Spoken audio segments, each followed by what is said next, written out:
नमस्कार, मैं अनिल शर्मा आपका एक बार फिर से स्वागत करता हूं आपके अपने YouTube channel commerce by Pathak sir पे।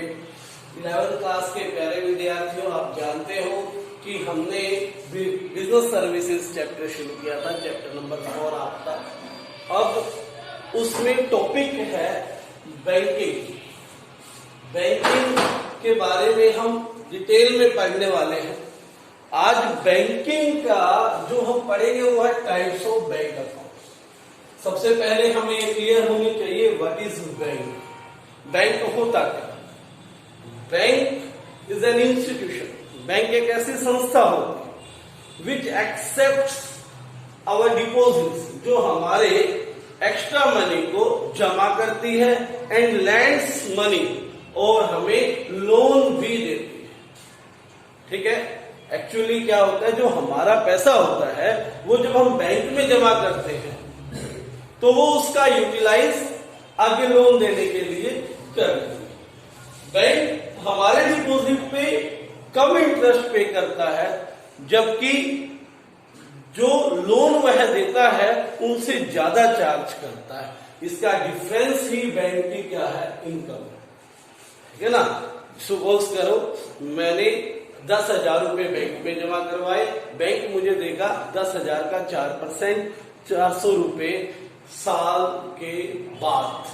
ठीक है, और उसी मनी को बैंक क्या करेगा, लोन पे देगा। मान लो 10,000 ही दिए, एक्चुअल में तो बहुत ज्यादा होते हैं, लेकिन फिर भी हम मान के चलते 10,000 ही दिए हैं, तो 10,000 पर बैंक 12%, 13%, 16%, ठीक है, अलग अलग रेट्स पे इंटरेस्ट देता है। ठीक है, तो 1,600 रुपए बैंक ने कमा लिया अगर 16% में दिए हैं।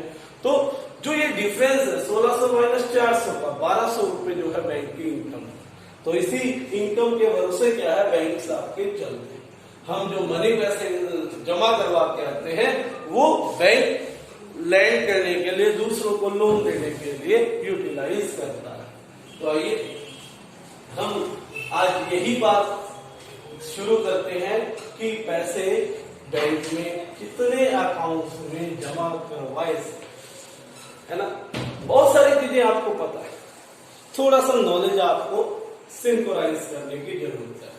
जैसे आपने सुना होगा पेरेंट्स को कि भी मैं सेविंग अकाउंट खुलवा के आया हूं। किसी के पेरेंट्स बिजनेस करते हैं तो वो कहते हैं करंट अकाउंट से चार्ज करना है कि नहीं। आपने कभी ना कभी अपनी लाइफ में एटीएम से विड्रॉल जरूर करवाया। जब आपने एटीएम से विड्रॉल करवाया तो वहां पर आपको ऑप्शन आया था which type of account, savings और करंट। ठीक है, अब ये सेविंग करंट क्या है आज करेंगे। दो चीजें और आप अक्सर सुनते हो, एफडी और आरडी, है ना। एफडी तुड़वा लेंगे, एफडी करवाएंगे, ऐसा आपने अक्सर शायद अपने पेरेंट्स को या किसी और को बोलते सुना होगा। ठीक है, ये सारी चीजें क्या है, आज इसी के बारे में डिस्कस करने वाले हैं। सबसे पहले सेविंग अकाउंट्स। सेविंग अकाउंट्स क्या होते हैं? सेविंग अकाउंट्स किसके खुलते हैं?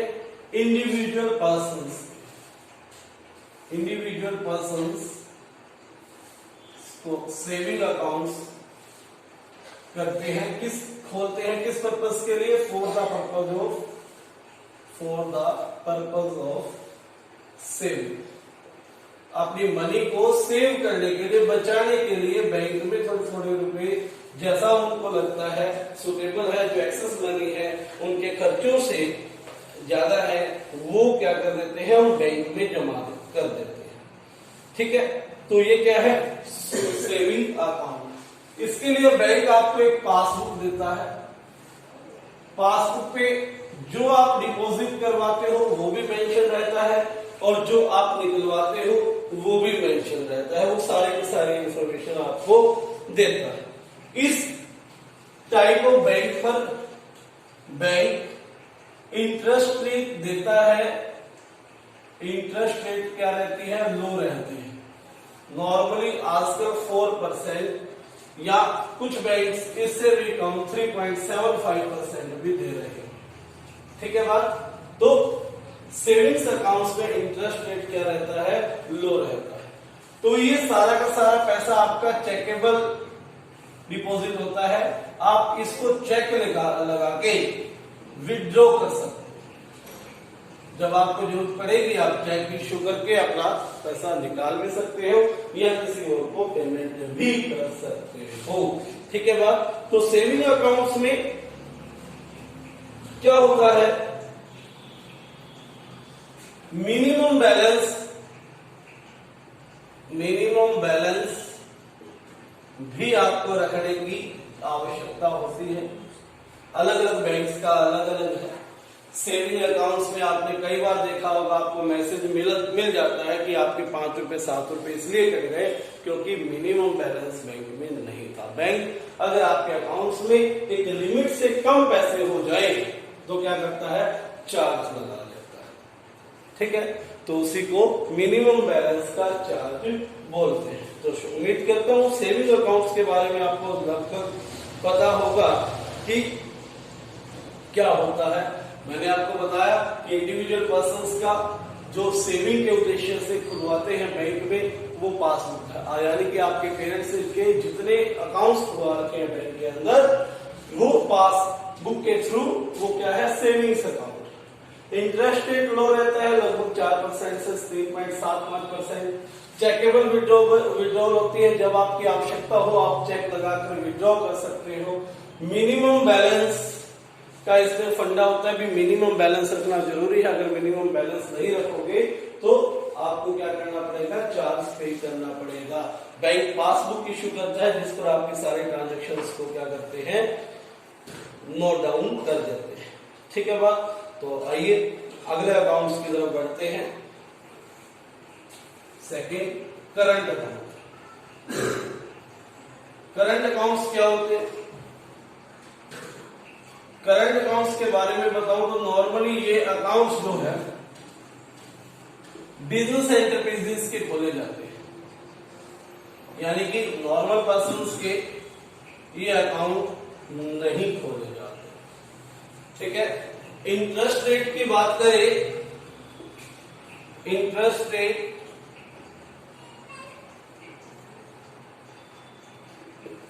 की बात करें, नो इंटरेस्ट, कोई इंटरेस्ट इससे मिलता नहीं। कई बार आपके सर्विसेज के लिए बैंक आपसे ही चार्ज काट लेता है। इसमें आप कितनी बार भी एक दिन में ट्रांजेक्शन कर सकते हो, पैसे जमा करवा सकते हो, निकाल सकते हो। इस बैंक अकाउंट पे आपको ओवरड्राफ्ट लिमिट भी मिलती है। ओवरड्राफ्ट लिमिट का मतलब जितने आपके अकाउंट में पैसे हैं उससे ज्यादा आप निकलवा दो तो ओवरड्राफ्ट कहलाएंगे। ये करंट अकाउंट है जिस पर आपको क्या मिलता है, ओवरड्राफ्ट लिमिट भी मिलती है। ठीक है बात। तो ताकि आपका अगर चेक है वो चेक लगा दिया लेकिन पैसे आपके अकाउंट में नहीं है, बैंक अपनी तरफ से पे कर देगा ओवरड्राफ्ट लिमिट में से, और आपको एक कुछ समय बाद उसको पे करना होगा लेकिन विद इंटरेस्ट करना होगा। ठीक है। तो यहां पर नंबर ऑफ टाइम्स ट्रांजेक्शन कितनी भी हो सकती है। ठीक है, number of transactions per day,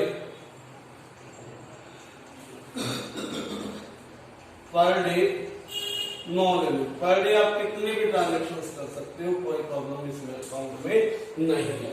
तो समझ में आ गई। करंट अकाउंट किसके लिए खोला जाता है, बिजनेस एंटरप्राइजेस के लिए, आपके मेरे लिए नहीं खुलता, बिजनेस के खुलेगा। इंटरेस्ट रेट इस पे नहीं दी जाती बल्कि बैंक कई बार आपसे सर्विस चार्ज देता है, ओवरड्राफ्ट दिया जाता है इस पर ताकि आपके सभी चेक्स को ऑनर किया जा सके।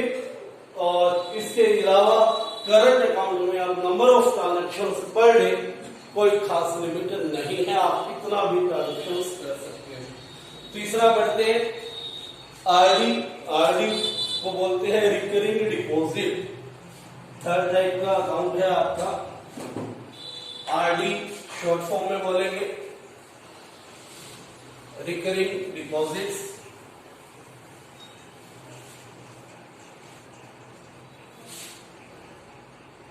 रिकरिंग डिपॉजिट क्या है ये समझने की कोशिश कीजिए।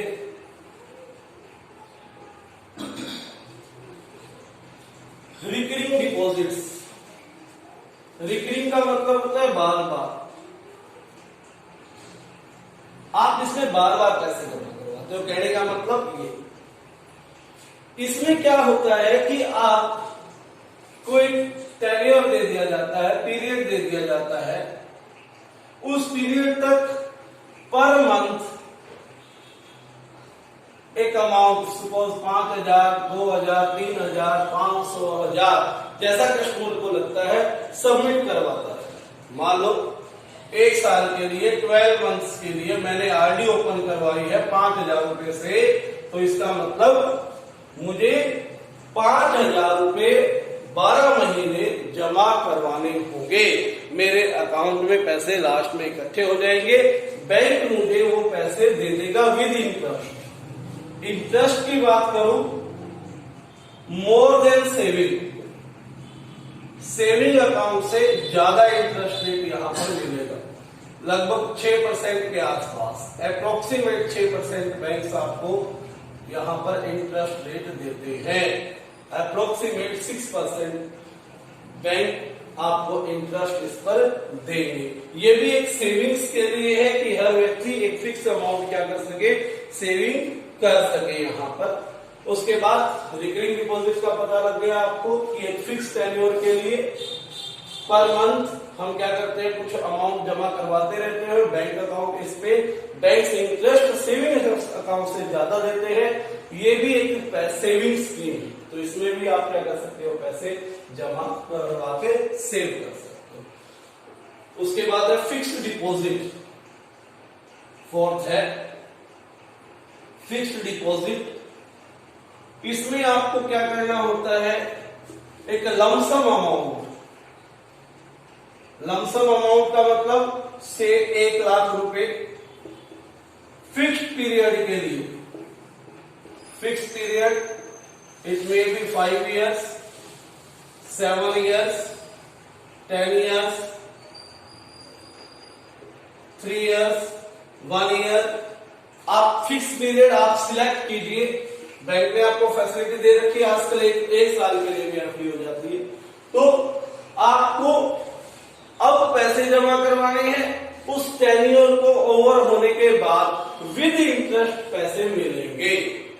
यहां पर सबसे ज्यादा 8% तक एफडी इंटरेस्ट होता है, यानी कि एफडी जो है वो सबसे ज्यादा इंटरेस्ट पे करती है, इसीलिए लोग एफडी करवाते हैं। अगर उनके पास रुपए एक्स्ट्रा है और उनको आने वाले कुछ सालों के लिए उस पैसे की जरूरत नहीं है, तो सबसे सेफ तरीका है कि आपका पैसा सेव भी रहेगा और आपको इंटरेस्ट भी कमाया जाएगा।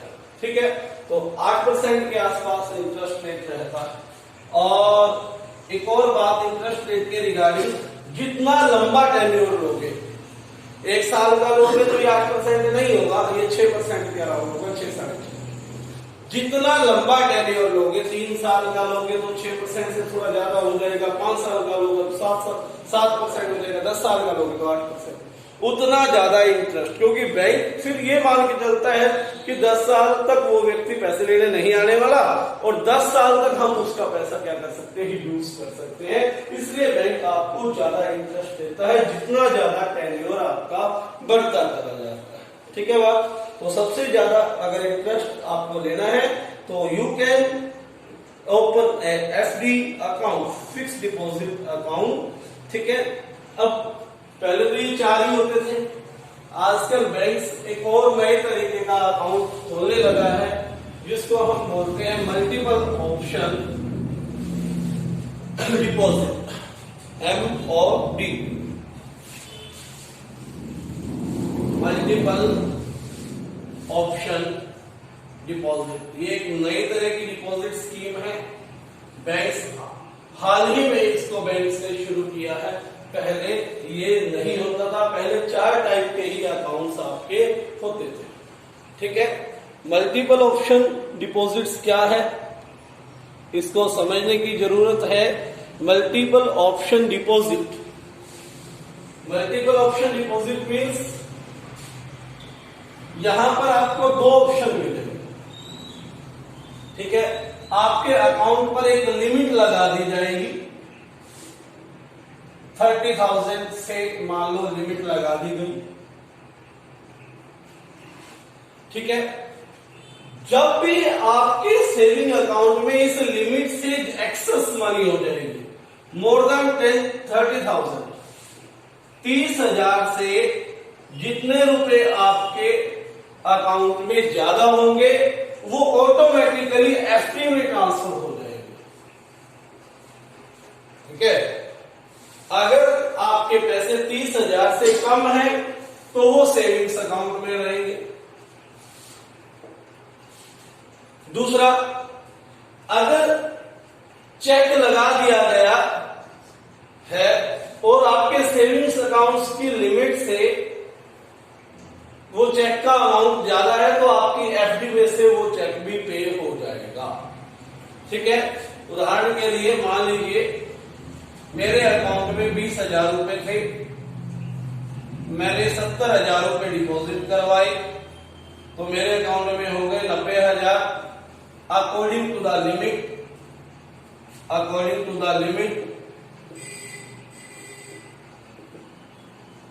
30,000 रुपए लिमिट से ज्यादा, मोर देन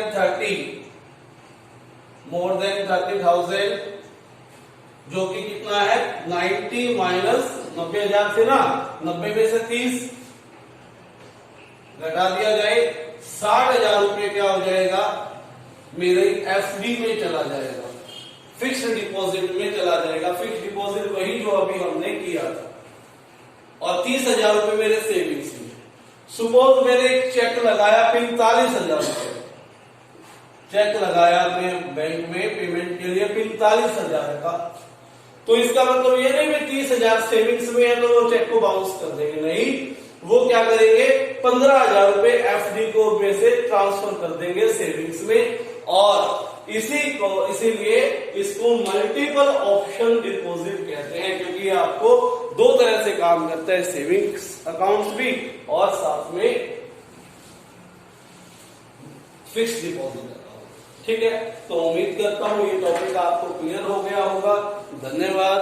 ठीक है, चैनल अगर सब्सक्राइब नहीं किया तो चैनल सब्सक्राइब